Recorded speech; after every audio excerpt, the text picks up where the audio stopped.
Chicken মহারানি নামটাই কিন্তু শুনতে কেমন রাজকীয় রাজকীয় ভাব না? হ্যাঁ, খেতেও কিন্তু অনেক অনেক অনেক টেস্ট হয়। তো খুব ইজি ওয়েতে আজকে আমি আপনাদের সঙ্গে চিকেন মহারানির রেসিপি শেয়ার করব। বানাতে কিন্তু বেশিক্ষণ সময় লাগে না। এটা আপনারা যে কোনো অনুষ্ঠান বাড়ি, যে কোনো পার্টিতেও করতে পারেন বা এমনি নর্মালি বাড়িতেও কিন্তু বানায় খাওয়া যায়। তো চলুন রেসিপিটা শুরু করা যাক। তো প্রথমে এদিকে 2 কেজি চিকেনটাকে ভালোভাবে ধুয়ে নিয়েছি। এবার এটাকে ম্যারিনেট করতে হবে। তার জন্য আমি 1 চামচের মতো নিচ্ছি কাসুরি মেথি। এটা কিন্তু আমার বাড়িতেই বানানো, হাত দিয়ে ক্রাশ করে দিয়ে দিব। তার সঙ্গে সঙ্গে স্বাদ অনুযায়ী দিব হচ্ছে লবণ।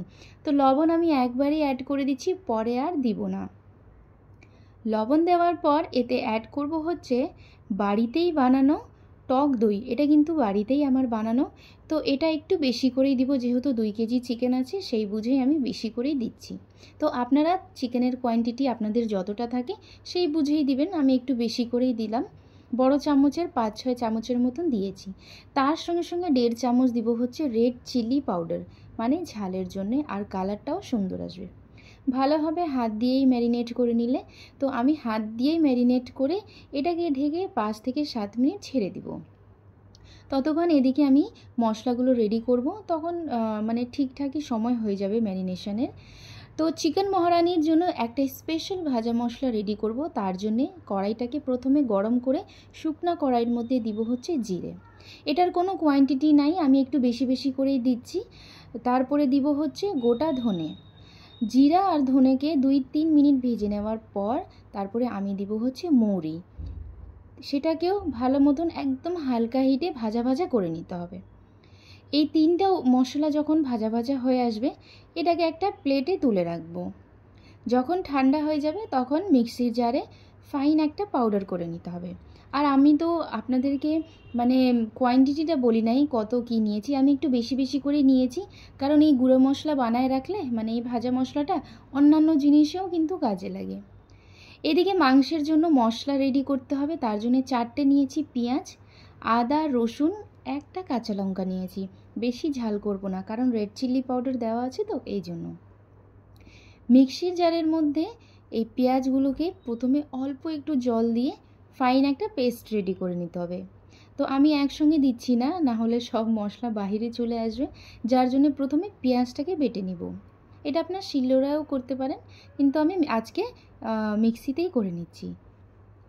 পেঁয়াজটা বাটা হয়ে গেছে, এবার একটা বাটিতে এটাকে তুলে রাখবো। এবার ওই মিক্সির জারের মধ্যেই আমি কিন্তু আদা, রসুন আর কাঁচা লঙ্কাটাও বেটে নিচ্ছি। তো এদিকে আমি যখন পেঁয়াজটা বেটেছিলাম তখন কিন্তু বেশি জল দিই নাই, অল্প 1 চামচ জল দিয়ে কিন্তু বেটেছিলাম। কিন্তু আদা রসুন বাটার সময় হালকা একটু জল দিতে হবে, না হলে এটা কিন্তু ফাইন পেস্ট হবে না। তো মিক্সির জারের মধ্যে অল্প একটু জল দিয়ে এটাকে ধুয়ে ধায়ে সব মশলাগুলো কিন্তু বাটির মধ্যেই নিয়ে নিব। এদিকে কিন্তু আমাদের মাংসের জন্য মশলাটা প্রায় রেডি হয়ে আসছে, অর্ধেকটা আমি আপনাদেরকে পরে দেখাবো।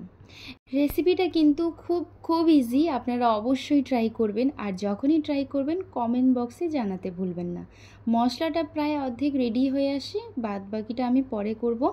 তার জন্যে তারপরে আমি কড়াইয়ের মধ্যে 4 চামচ নিয়েছি সরষের তেল। মাংসটা কিন্তু সরষের তেলেই বানাবেন। তারপরে ম্যারিনেট করে রাখা, যখন তেলটা গরম হয়ে আসবে ম্যারিনেট করে রাখা চিকেনগুলো দিয়ে দিব। 5 থেকে 7 মিনিট তেলের মধ্যেই আগে একটু ভাজা ভাজা করে নেব। তো এই প্রসেসটা আপনারা মিডিয়াম টু হাই ফ্লেমে করতে পারেন। তো 5 থেকে 7 মিনিট আমি মাংসটাকে একটু ভাজা ভাজা করব তেলের সঙ্গে। কিছুক্ষণ পরে দেখবেন মাংস থেকে একটু জলগুলো ছাড়ছে, জলটা মানে অর্ধেক কেটে আসবে। তারপরে এটার মধ্যে কিন্তু আমাদের মশলা দিতে হবে। আমার রেসিপি ব্লগ ভিডিও আপনাদের কাছে কেমন লাগে কমেন্ট বক্সে অবশ্যই জানাবেন। ভিডিওটা যদি ভালো লেগে থাকে তাহলে বেশি বেশি করে লাইক আর শেয়ার করে দেবেন। চ্যানেলে আপনারা যারা নতুন আছেন প্লিজ আমার ইউটিউব চ্যানেল madhav.priyanka vlog একটু সাবস্ক্রাইব করে দিবেন। আর ফেসবুকেও আমার পেজ আছে madhav.priyanka vlog, একটু পেজটিকে ফলো করে দেবেন। 5 থেকে 7 মিনিট হাই হিটে মাংসটাকে একটু ভাজা ভাজা করে নেওয়ার পর জলটা যখন অর্ধেক কেটে আসছিল তখন আমি বেটে রাখা পেঁয়াজ বাটা, আদা রসুন আর কাঁচা লঙ্কা বাটা সবকটাই একসঙ্গে দিয়ে দিলাম। এবার আঁচটা কিন্তু মিডিয়াম হয়ে যাবে। ঢাকনা দিয়ে ঢেকে 10 মিনিট পর পর ঢাকনাটা খুলবো আর নাড়াচাড়া করব। বেশি নাড়াচাড়া করা যাবে না, নাহলে কিন্তু মাংসগুলো ভেঙে যাবে। তো আর চিকেন মহারানির মধ্যে কিন্তু কোনো রকম আলু কিন্তু আমি দিব না। আর আমার মনে হচ্ছিলো কালারটা একটুখানি মানে সাদা সাদা হয়েছে, তো আমি 1-2 চিমটির মতন হলুদ দিয়েছি। আপনারা চাইলে নাও দিতে পারেন, যদি রেড চিলি পাউডার অ্যাড করতে চান তাহলে করতে পারেন, কিন্তু আমি দিই নাই। এদিকে 10 থেকে 12টার মতন কাজুটাকে আমি হালকা একটু গরম দুধে ভিজিয়ে রাখছিলাম। তারপরে হালকা একটু ঠান্ডা হয়ে যাওয়ার পর মিক্সির জারের মধ্যে আর একটু দুধ দিয়ে এটাকে একটা পেস্ট রেডি করে সাইডে রাখবো। আবারও 10 মিনিট পর ঢাকনাটা খুলে দেখেন মশলাটা কিন্তু খুব সুন্দর কষানো হয়েছে। যতক্ষণ মশলা থেকে তেল আলাদা হয়ে যাবে না ততক্ষণ কিন্তু মশলাটা ভালোভাবে কষিয়ে নেবেন।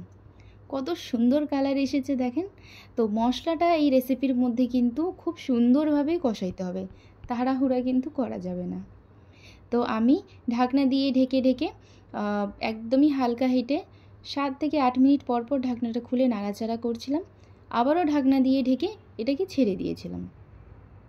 তো এইভাবে আমি 5 থেকে 6 বার করছি। তো আমার মশলাগুলো কিন্তু খুব সুন্দর কষানো হয়েছে। তার উপর থেকে আমি যে ভেজে রাখা মশলা ছিল সেটাকে পাউডার করে নিয়েছিলাম, সেটাকে আমি 2 থেকে আড়াই চামচের মতন বড় চামচে দিয়ে দিচ্ছি। দিয়ে আবারও এটাকে মিক্স করব। তো দেখেন আমার তো 2 কেজির মতন চিকেন আছে, যার জন্য আমি মশলাগুলোর কোয়ান্টিটি একটু বেশি বেশি করে দিচ্ছি। আপনাদের যদি কম থাকে তাহলে সেই বুঝেই আপনারা 1 থেকে 1.5 চামচ দিলেই কিন্তু ভাজা মশলা হয়ে যাবে। আর আদা বাটা, পেঁয়াজ বাটা সেগুলো আপনারা আপনাদের আন্দাজে কম বেশ করতে পারেন। যেহেতু আমার চিকেনের পরিমাণটা একটু বেশি, তার জন্য আমি মশলাগুলো কিন্তু বেশি বেশি দিচ্ছি। ভাজা মশলাটা অ্যাড করার পর ভালোভাবে মিক্স করে ঢাকনা দিয়ে ঢেকে আবারও ছেড়ে দিচ্ছি।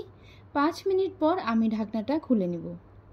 দেখেন কত সুন্দর মশলা থেকে কিন্তু তেলটা আলাদা হয়ে আসছে, আর এত সুন্দর গন্ধ বেরোচ্ছিল যে আমি আপনাকে কি আর বলবো। আপনারা যতক্ষণ ট্রাই করবেন না ততক্ষণ কিন্তু বুঝবেন না।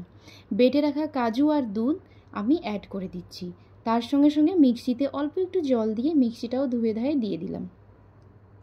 এই সময় আপনারা একটু ঝাল, একটু লবণ এগুলো মানে টেস্ট করে নেবেন। যদি মনে হয় যে কম হচ্ছে সেই ক্ষেত্রে আপনারা কিন্তু লবণ, ঝাল এগুলো অ্যাড করতে পারেন। আমি কিন্তু কাজু বাটা আর দুধ দেওয়ার পর ভালোভাবে 3-4 মিনিট মিক্স করে 2-3 মিনিটের জন্য ঢাকনা দিয়ে ঢেকে রাখছিলাম।